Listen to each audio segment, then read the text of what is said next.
Sejam bem-vindos ao nosso canal do YouTube, Instituto Gaudiya Vaishnava de Educação.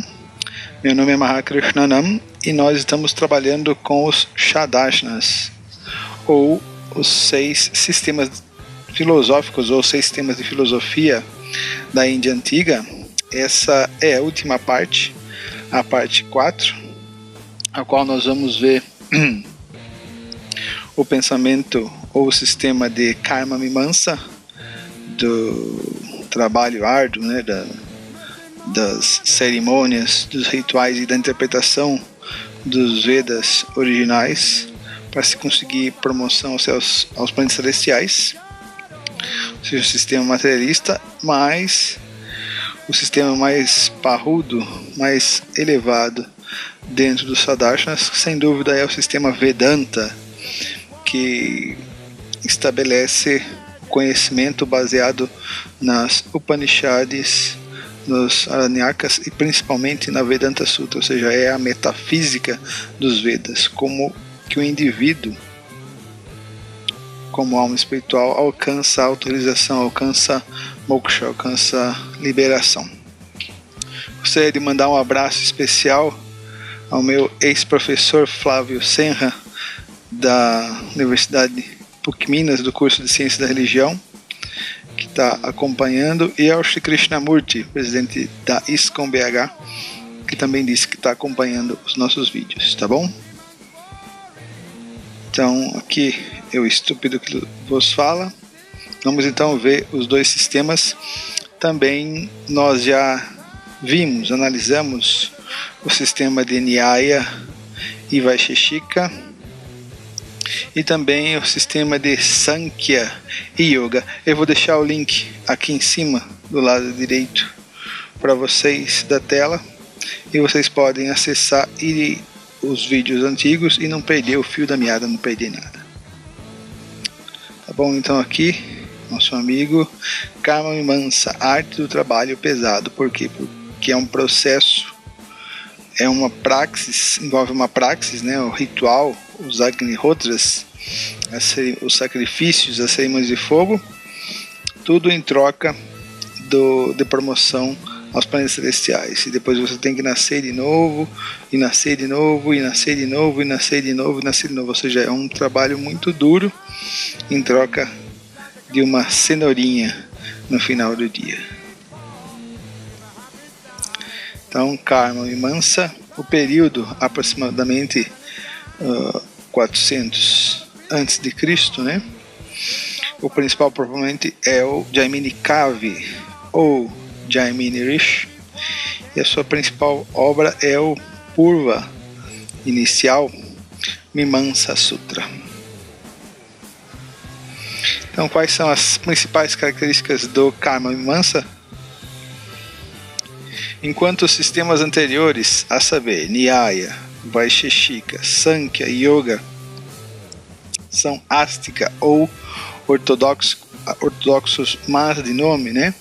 Porque na verdade esses pensadores, eles estão ainda presos, de certa forma, ao conhecimento védico, mas desenvolvem o seu pensamento particular. Ou seja, a gente encontra Sankhya nos Vedas, a gente encontra Ashtanga Yoga ou Dhyana Yoga nos Vedas, a gente encontra a lógica compondo todo o Bhagavad Gita, os Puranas, os próprios Upanishads, o próprio Vedanta Sutra. Também nós vemos filosofia atomista para Manu falar sobre o átomo nos Vedas, mas os textos que realmente vão estar acompanhando mais de perto os Vedas são os trabalhos de Jaimini Kavi e do Shankaracharya, que é o maior proponente, ou melhor, o primeiro proponente de uma interpretação do Vedanta.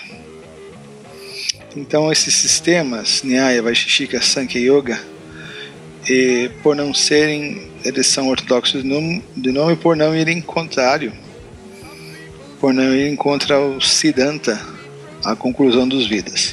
Os 2 próximos sistemas, Mimamsa e Vedanta, são estritas interpretações dos Vedas.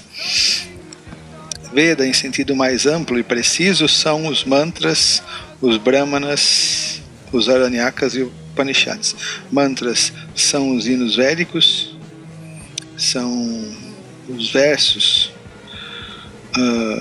destinados à glorificação, adoração a Chandra, Surya, Indra, etc. Brahmanas em prosa, eles vão ensinar como praticar esses sacrifícios védicos, como colocar em prática essa adoração a esses semideuses.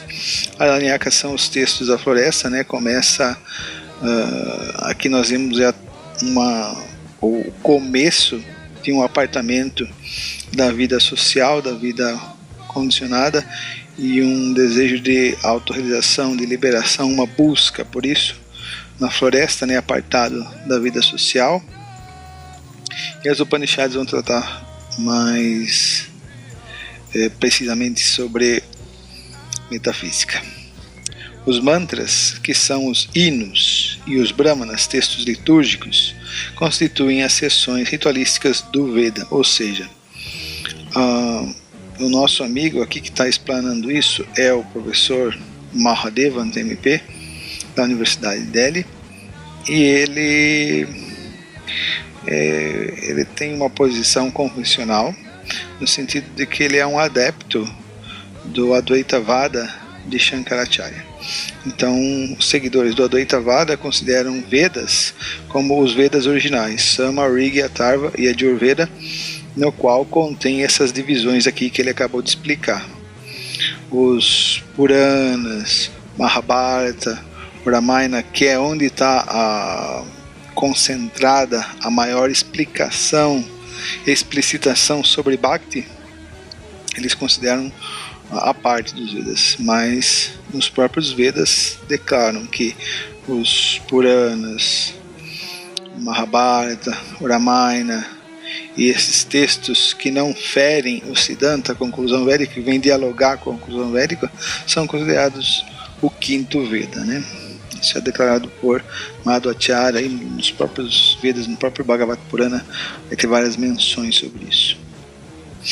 As Aranyakas, que são os livros da floresta, marcam a transição para com as Upanishads, ou seja, da vida condicionada, né, da vida no lar, da vida material, como os Vedas encaram, que trata a porção Karmakanda. Os Aranyakas fazem a transição para a vida em renúncia, para a autorização, que é explicada nas Upanishads. As Upanishads constituem as seções de conhecimento do Veda ou Gyanakanda, né? Literalmente, porção de conhecimento. As seções ritualísticas e as seções de conhecimento, Karma Kanda e Gyanakanda, estão relacionadas da seguinte forma. Em ordem lógica, as primeiras, a seção Karma Kanda, é conhecida como Purva, iniciais, por isso que o texto de Jaimini Kavi chama Purva Mimamsa Sutra. E as últimas, que tratam de conhecimento, Gyanakanda, são conhecidas como Uttara, ou seja, as últimas, né, a parte final dos Vedas. A palavra karma se refere a qualquer ação que se resultem em reações, sejam elas boas ou más. Karma quer dizer trabalho ou ação. Qualquer ação gera uma reação. A palavra mimamsa significa escrutínio, investigação ou análise. Assim, tal sistema tem o objetivo de dar os primeiros passos no estudo dos Vedas, especialmente em sua porção ritualística, enquanto o Karma Mimamsa deve ser aceito e praticado pelos chefes de família no lar. O Vedanta é reservado para aqueles que alcançaram sua graduação, ou seja, para aqueles que conseguiram se libertar dos apegos materiais, como chefes de família, ou seja, os sannyasis renunciados. Supremacia epistemológica dos Vedas. Um Mimamsaka aceita até 6 tipos. Isso aqui é interessante, é um pouco mais denso, mas é interessante para demonstrar como os Vedas, dentro dos Vedas existem conhecimento filosófico exigente, como existe conhecimento filosófico de alto nível pelas suas divisões, conceitos e devido a ser um conhecimento criterioso. Então a escola Prabhakara só admite 5 tipos, mas a escola Bharata aceita um sexto tipo de Pramana, né? Ou métodos de se evidenciar conhecimento. São eles Pratyaksha, percepção direta, ou seja, sensorial; Anumana, são as inferências lógicas, né, dedução e indução; Upamana, comparação; Shabda, essa é a evidência ou método epistemológico ou pramana mais importante, porque é o testemunho de um sábio autorrealizado que está além da influência da energia material, da influência de Maya, que pode ver as coisas como elas são. Artapati, conjectura hipotética; e Anupalabdhi, a não cognição. Destes todos, Shabda tem preeminência, pois o Veda, que constitui o testemunho mais importante, não é um produto humano. A Paurusheya quer dizer aquilo que não é humano, a Purusha, né? E é eterno, Nitya. O Veda não é um produto humano, porque não faz menção a nenhum autor. Tampouco fora composto por Deus, pois ele é eterno. Então essa é a concepção dos Karmamimamsas. De acordo com a escola Vedanta, os Vedas são revelação da própria divindade, do próprio Deus. Objetivos de um Mimamsaka. O principal objetivo de um Mimamsa é formular regras de interpretação, ou seja, hermenêutica, que ajudem a elucidar o verdadeiro propósito do Veda. Então, muitas das regras de interpretação dos Puranas, do Bhagavad Gita, nós usamos da escola dos Mimamsas. Qual é o propósito do Veda? A concepção Mimamsa dos Vedas ensinam o Dharma. Dharma quer dizer dever religioso, ocupação, aquilo que é inerente, aquela atividade que é inerente ao ser. E por Dharma se compreende o que está prescrito nos Vedas. Chodana Lakshano Artha. O que eu devo fazer? O que eu devo fazer, essa ação moral prática, essa praxis, vai estar descrita nos Vedas. O mandato védico se encontra sob a forma de preceitos e proibições, regras e regulações.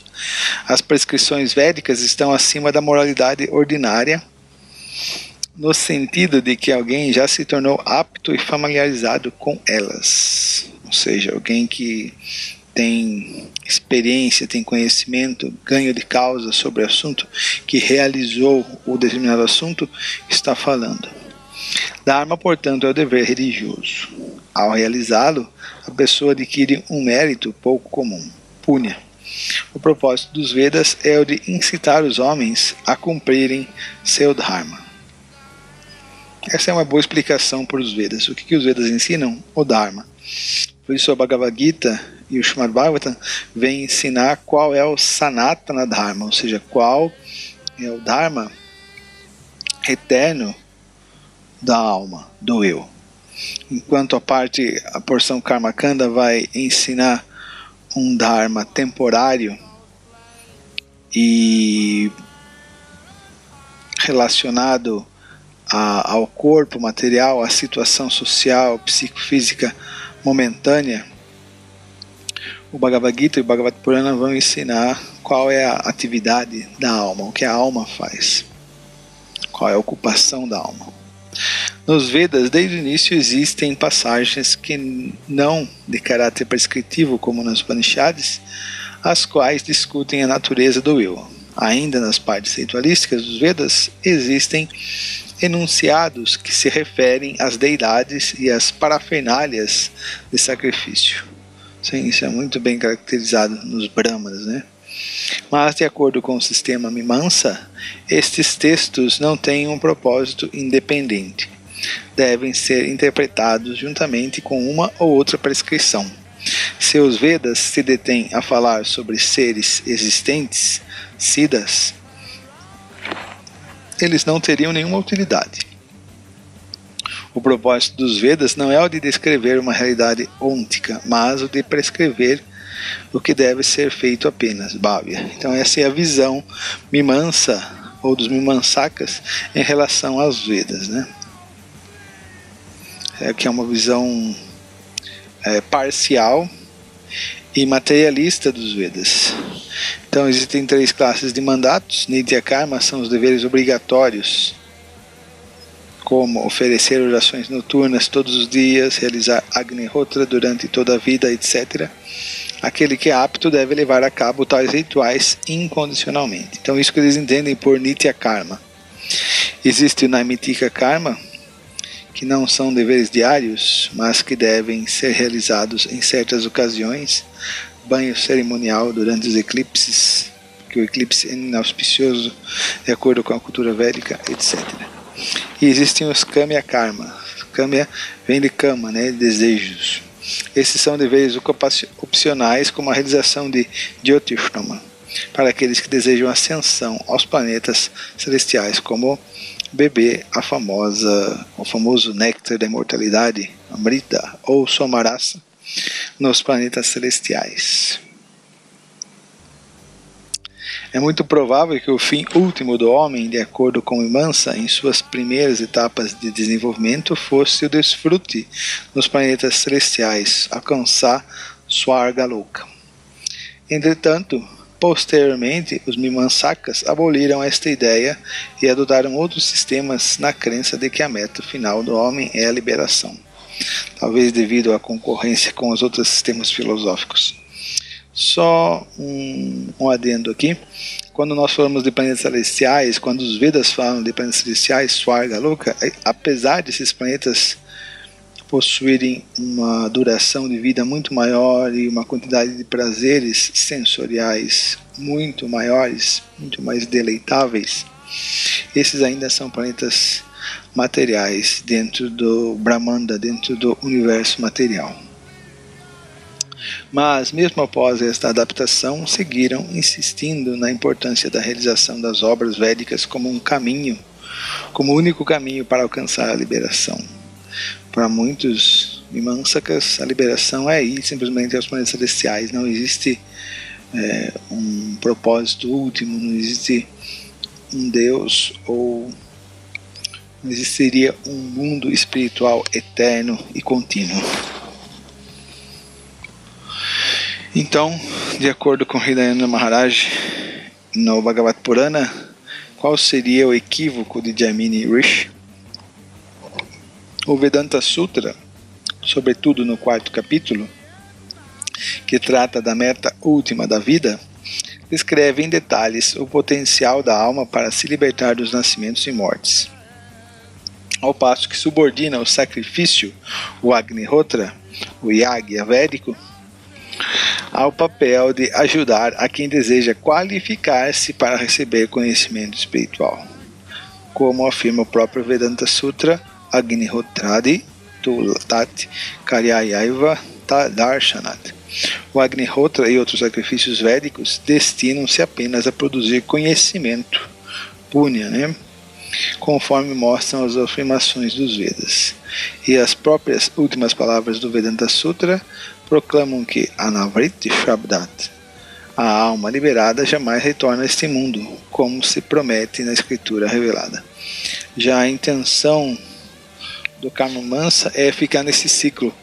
Ele pratica os rituais, os sacrifícios, o Agnihotra, adora determinados semideuses e vai para sua morada, para determinado planeta celestial em Swargaloka. Depois que acabou esse punya, esse mérito piedoso, ele volta para esse planeta Terra. Nasce como ser humano. Novamente continua a fazer esse trabalho árduo de sacrifícios, rituais, que é bastante penoso. Depois alcança novamente o planeta celestial. Depois volta, vai e volta, vai. Então fica nesse círculo, fica nessa roda de samsara presa. Ou melhor, fica preso nessa roda de samsara ainda. Não existe liberação, não existe eternidade, não existe fim do trabalho duro.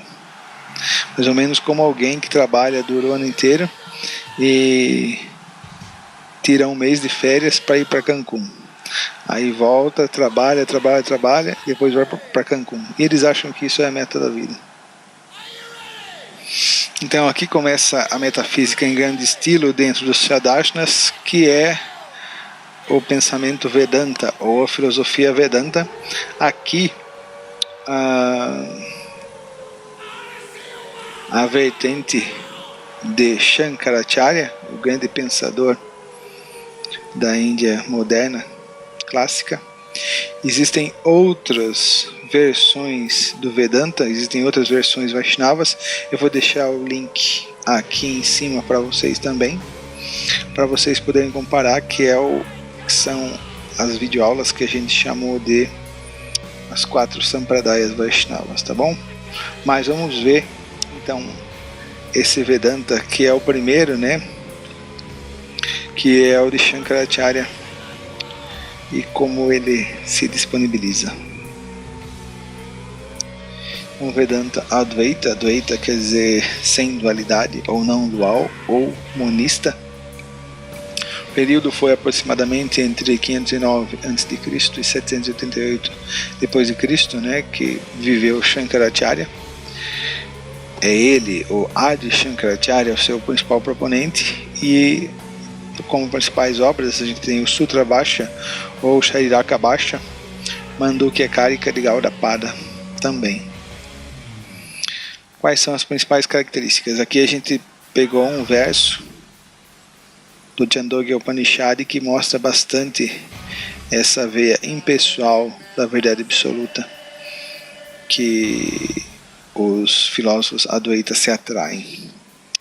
Onde na verdade existe dualidade, parece que se percebe o aroma do outro, vê o outro, ouve o outro, fala do outro e conhece o outro. Mas quando tudo se converte no eu de alguém, quando a pessoa alcança a autorização, qual aroma aspiraria? Quais visões teria e através do que? Quais sons escutaria e por qual via? O que pensaria e com qual órgão? O que saberia e como saberia? Então tem essa inquisição, tem esse questionamento. Como seria a percepção após a autorrealização? De acordo com a filosofia monista, tudo se fundiria numa mesma existência. De acordo com Gaudapada, nada nasce jamais, Adyati. Isso está correto.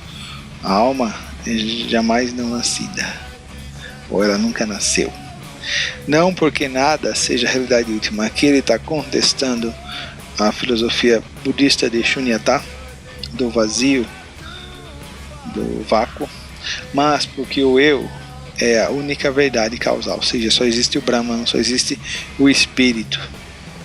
Nenhuma alma nasceu, não existe causa alguma para tal nascimento. Esta é a verdade suprema. Não há nascido nada em relação de alma. Mandukya Karika 348, 471. Do ponto de vista do absoluto, não existe a dualidade. Não há nada finito ou perecível. O absoluto é único. Todo o demais é aparência, ilusão e irrealidade. Esse é um grande ponto da questão dos Advaitavadis. Se só existe o Brahman, só existe a luz, só existe a verdade absoluta, da onde surge Maya ou a ilusão? Então, para os Vedantistas Vaishnavas, Maya é uma energia Shakti do Brahman Supremo, Sr. Vishnu ou Krishna. Existem pessoas que, confusas, consideram real o universo pluralista. As distinções empíricas entre sujeito de conhecimento e objeto conhecido, mente e matéria, são resultados de Maya. Tudo para eles é Maya, neti, neti, neti. Negue tudo isso. Então Maya para eles é uma aporia, ou seja, é um problema sem solução.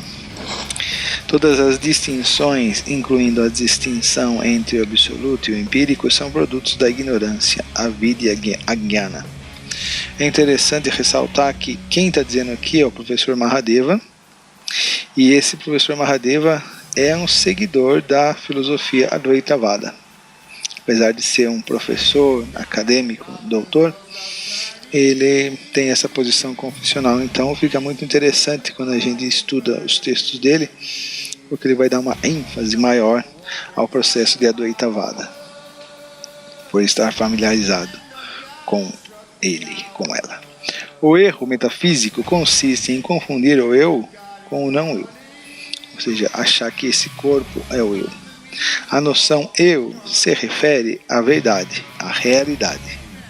Quem é o eu? O eu é a alma espiritual, não João, Maria, judeu, muçulmano, preto, branco, americano, indiano. O eu é a alma espiritual que está além de qualquer designação material, temporária, condicionada. E a noção isto se refere ao não eu, ou seja, o outro, aquilo outro, né? A energia material, não o outro, a alma, o outro sujeito. De acordo com tudo isto, em todos os casos de superposição, ou seja, o isto se superpõe em cima do eu, o eu é a realidade não dual, confundida com a pluralidade dos fenômenos que constituem o não eu. Quando a mente influenciada por Sattva-guna faz uma associação indevida como isto é meu, eu sou isto, ocorre uma superposição, adhyasa, do real no irreal, ou seja, acontece um erro, o erro na Matrix. Assim, em última análise, tudo é Brahman. Então, um exemplo famoso dentro dos Vedas, dentro dos Upanishads mesmo, é o de confundir uma cobra com uma corda, ou melhor, uma corda com uma cobra. Adhyasa é o exemplo da corda-cobra. Às vezes podemos ver um pedaço de corda ali no chão e pensar que aquilo é uma cobra. Eu vejo de relance, né? Dei uma olhada, uma cobra. Não, daí é melhor não. É uma corda. Ficamos com medo ou saímos correndo. Dessa forma, o que aconteceu neste caso foi um juízo errôneo seguido por uma superposição, atribuindo ao sujeito algo que não lhe pertence. Superpomos a imagem de uma serpente e uma corda. A superposição é a presença aparente dos atributos de uma coisa em outra, ou a cognição de isto naquilo que é não isto. Vejam como eles explicam de maneira muito simples, né? É assim que os Mayavadis explicam o mundo material, uma simples projeção do mundo espiritual. Tá, a grande questão é que eles vão falar que não existe corda nem cobra, né? Porque tudo é o Brahman. Mas de acordo com a filosofia Vedanta, explicada pelos Vaishnavas, tanto a corda quanto a cobra existem, só que elas não estão lá, né? Ou pelo menos não é a cobra que está lá, é a corda, né? Mas existe uma cobra real em outro lugar. Mas para eles essa cobra real é Maya, ela não existe. A pluralidade, a diversidade não existe. Pois ele não existe, sendo a única realidade existente o Brahman, que é amorfo, que é uma luz, que é uma energia sem sentimento, sem variação. Não existe diferença e individualidade entre Deus e a alma. Ou seja, tudo é esse espírito, essa massa espiritual, esse uno espiritual. Isso é o Brahman, essa é a visão Advaitavada sobre o Brahman, sobre a verdade absoluta. Opa, nosso amigo Dom Ramon está confuso. Mas de onde vem Maya então? Vamos ver então qual vai ser a explicação dos Mayavadis. A teoria de Anirvachaniya Khyati, aquilo que é indeterminável, delibera sobre a incompatibilidade entre Sati real e Asati não real, chegando à conclusão de que o conteúdo do erro, no caso confundir a cobra com uma corda, ou uma corda com uma cobra, ou a cobra com uma corda, ou como sendo real, a cobra não está ali naquele momento. Mas associamos uma cobra com uma corda porque existe uma cobra real em outro local. Nem as que consideram irreal, um nada, um vazio, a teoria nihilista, explicam adequadamente. Dada a cognição, a cobra que aparece na ilusão não é irreal. A causa da eliminação não é real. também não pode ser real e irreal ao mesmo tempo, pois seria uma contradição. Fere, a lei do órgão de Aristóteles, de não contradição. Em consequência, por força ou circunstância, tem que se admitir que a cobra corda não é determinável nem como real, ou seja, não existe. Enquanto as diversas doutrinas tendam o impossível ao definir o conteúdo do erro, ora como real, o Advaita admite abertamente a inutilidade desta tarefa, ou seja, uma aporia. Então, da onde vem a energia material? A energia que encobre e ilude a alma neste mundo material, que causa a impressão dele ser real, substancial, e que atrai a alma, que não tem nada a ver com esse mundo material, atrai a alma a buscar prazer e felicidade nele. Então Krishna fala na Bhagavad Gita: Daivhesha gunamai mamam maya duratyaya man evaye prapadyante mayan etantarantite. Então esse é o verso 14 do capítulo 7 da Bhagavad Gita. Então Krishna explica: Krishna, aqui o Brahman Supremo, para Brahman, esta minha energia divina, que consiste dos 3 modos da natureza material, Maya, é difícil de ser suplantada. É uma energia danada, muito sedutora, muito forte. E a alma é pequenininha, Tatasta Shakti, e ela apanha de Maya se ela tenta se assenhorear, se apoderar, dominar de Maya. A alma acaba dominada porque ela é pequenininha e Maya é grande. Mas aqueles que se renderam a mim, a minha energia espiritual interna, a minha Antaranga Shakti, podem facilmente transpor e vencer Maya pela misericórdia de Krishna, pela praçada de Krishna. Então, esse grande filósofo, vale a pena vocês pesquisarem sobre ele, quem foi Shankaracharya, a grande personalidade que ele foi. Mas qual é a verdadeira identidade de Shankaracharya? Então, de acordo com Bhaktivinoda Thakur, na época do aparecimento de Sri Shankara na Índia, havia uma grande necessidade de um Gunavatar, ou seja, de uma encarnação, em uma época em que as falsas doutrinas desorientavam, ele está falando aqui do budismo, a maioria das pessoas, e a ortodoxia não tinha nada melhor para oferecer para contra-atacar o ateísmo do heterodoxo, que se concentrava em um ritualismo vazio e antiquado. Aqui ele está fazendo uma crítica aos Smarta Brahmanas. Nesse período pós-Krishna, Shankara reviveu as alturas da filosofia upanishádica e adquiriu delas as águas da vida eterna para o benefício da humanidade. O estudo dos Shastras védicos e a prática de Varnashram Dharma estavam praticamente extintos na Índia devido à influência de Shunyavada, teoria da não existência do vazio, filosofia budista nihilista. Shunyavada opõe-se veementemente à concepção pessoal de Bhagavan, Deus como pessoa. Apesar de parcialmente aceitar o princípio de identidade do ser vivo como alma espiritual consciente, Jivatma é um exemplo externo de Anitya Dharma, aqui falando sobre a filosofia do Advaita, de religião impermanente, porque acaba descambando pro impersonalismo, pro ateísmo. A partir do momento que você considera Deus e a alma espiritual sendo a mesma coisa, ou seja, que eu sou Deus, isso é uma versão do ateísmo, porque não é essa a relação da alma com Deus eternamente. Eu sou Deus. Os brahmanas daquela época haviam abandonado o Dharma védico e, como resultado, tornaram-se budistas. Nessa ocasião, Shankaracharya apareceu como uma poderosíssima encarnação de Mahadeva. O Mahadeva apareceu como essa poderosíssima encarnação de Shankaracharya. Ele restabeleceu a credibilidade dos textos védicos e converteu a doutrina Shunyavada, teoria da não existência, na doutrina Brahmavada, do Nirvishesha, sem atributos do Brahman.